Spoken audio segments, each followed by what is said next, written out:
Doctor Nishi. ये जो patient था शबनम, ये दुबई से हमारे पास आया था जनवरी में। हमने इनका देखा कि AMH बहुत ही कम है और इसके अलावा इनके 2 या 3 IVF फेलियर था। इनका जो फर्स्ट बेबी था वो भी IVF से ही हुआ था। तो हमने इनको कुछ मेडिसिन्स दी और इसके बाद मार्च में फिर बुलाया। मार्च में इनका हमने IVF किया और इसके बाद इनके 3 एम्ब्रियो ट्रांसफ़र किए और इसके बाद जो रिजल्ट आया 15 दिन बाद वो पॉजिटिव था। हाय एवरीवन, कैसे हैं आप सब लोग। मेरा नाम शबनम पठान है। मैं एक हिंदुस्तानी हूँ बट आई लिव दुबई। तो काफ़ी अरसे से मैं एक परेशानी से जूझ रही थी। और पहले मेरी एक बच्ची है, एक बेबी है मेरी, अभी ये 9 ईयर ओल्ड की है। तो जब ये हुई उसके बाद 4-5 साल की जब थी, उसके बाद से मैंने सोचना शुरू किया कि मुझे एक शायद अकेली बच्ची है, मुझे एक सेकंड बेबी चाहिए। तो काफ़ी टाइम से मैं बहुत सफ़र तय कर रही थी और उसके दरमियान काफ़ी हॉस्पिटलों में गई, काफ़ी पैसा खर्चा किया, या दुबई के अंदर भी गई तो कोई अच्छा रिज़ल्ट नहीं मिला। मैंने दुबई में भी एक बार IVF करवाया था डॉक्टर पंकज के पास में। तो तकरीबन अभी इस बात को 3 साल पहले कराया था तो फेल हो गया था। शायद एग क्वालिटी अच्छी नहीं थी, आई थिंक। उसके बाद फिर मुझे ऐसा लगा कि शायद मुझे करना ही नहीं चाहिए। तो फिर मेरे हस्बैंड ने कहा नहीं, हम वापस से ट्राई करेंगे। तो हमने काफ़ी ज़्यादा भाग दौड़ करने के बाद फिर बेंगलोर में मैंने एक ट्राई किया। एक की जगह मैंने 2 बार ट्राई किया मैंने बेंगलोर में जाके। वहाँ पे भी मुझे फेलियर का रिज़ल्ट मिला और पिछली ईद के टाइम की बात है ये। तो मुझे बहुत ही बुरा एक रिज़ल्ट मिला। तो मुझे पैसा तो गया ही गया, पैसे का तो कोई वो नहीं, लेकिन सबसे बड़ा दुख ये हुआ कि मैंने इतनी भाग दौड़, इतने इंजेक्शन, इतनी दवाइयाँ और अपनी बच्ची का स्कूल मिस किया। मेरी बच्ची उस टाइम 4th ग्रेड में थी। तो काफ़ी सफ़र तय करने के बावजूद तो इस बार मैं हिम्मत हार चुकी थी कि मुझे करना ही नहीं है। कोई बात नहीं, अब एक है तो कोई इशू नहीं। लेकिन फिर भी मैं कभी कभी घर पे रहती हूँ तो मैं सोचती हूँ एक्चुअली मेरे पेरेंट्स भी नहीं हैं और इसकी दादी भी नहीं है, दादा भी नहीं है। तो फिर सोचती हूँ कि ये बच्ची अकेली है। तो इसको देख देख के फिर से एक इच्छा जाग रही थी कि नहीं, वापस ट्राई करूँ। तो काफ़ी दोस्तों से भी सलाह मशवरा इस बात में मेरे हुआ, काफ़ी लोगों से भी। तो मुझे ऐसा लग रहा था मन में कहीं ना कहीं कि शायद कहीं ना कहीं मुझे उम्मीद मिलेगी। लेकिन सडनली मेरी कुछ टाइम बाद मेरी इंस्टाग्राम पे एक पोस्ट थी डॉक्टर निशी की, जो गुड़गांव से थी। उनके वहाँ से मेरी एक अच्छी चैटिंग स्टार्ट हुई, एक अच्छी बातचीत स्टार्ट हुई। तो उनके वहाँ से भी मेरी बच्ची की कोई वीडियोस लाइक करते थे, मैं भी उनकी वीडियोस देखती थी। काफ़ी मैंने उनकी वीडियोस देखी तो मुझे फिर भी तो एक भरोसा नहीं हो रहा था। ये मेरे सामने भी फ़िलहाल बैठी हैं मैम, तो मुझे बिल्कुल भरोसा नहीं। मुझे लग रहा था यहाँ भी मुझे एक फेलियर का सामना करना पड़ेगा, पता नहीं। तो हस्बैंड ने और मैंने डिस्कशन किया क्या करें। तो हस्बैंड बोला आपका मन क्या करता है। तो मैंने बोला चलो एक बार और चांस ले लेते हैं, ज़िंदगी का हार या जीत। अब इतना तो पैसा गंवाया है, ये तो एक बार और चांस लेते हैं।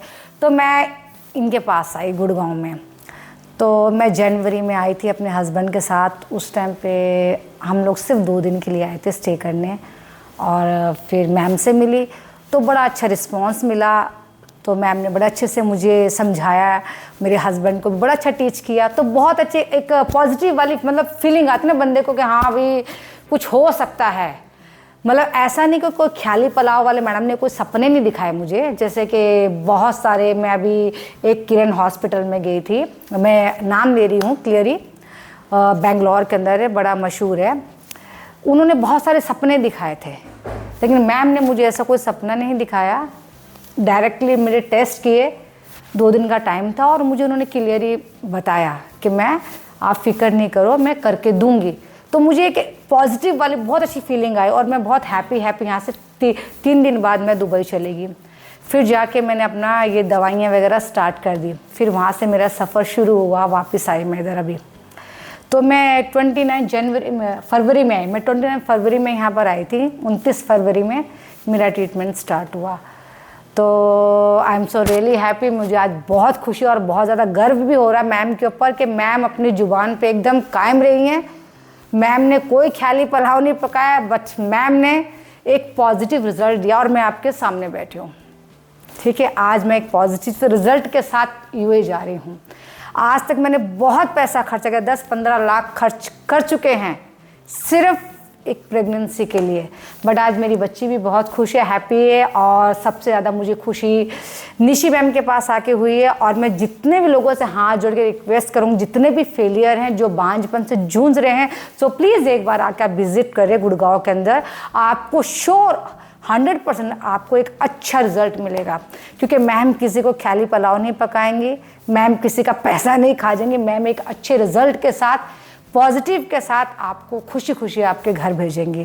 क्योंकि मैं जहाँ तक मैंने मैम को देखा है कि मैम का जो काम करने का तरीका है ना, वो इतना अच्छा काम करने का तरीका कि मैंने खुद देखा है कि वो जब तक उस काम में हाथ नहीं डालती, जो उन्होंने अपनी वीडियोस में बताया था ना, एक खेती होना चाहिए, उस अच्छी होना चाहिए ज़मीन, उसमें बीज डालने के लिए, तो उसी तरीके से मैंने देखा। इन्होंने आज तक कोई भी पेशेंट का, इतने सारे पेशेंट मैंने देखे, सब पॉजिटिव ही हैं।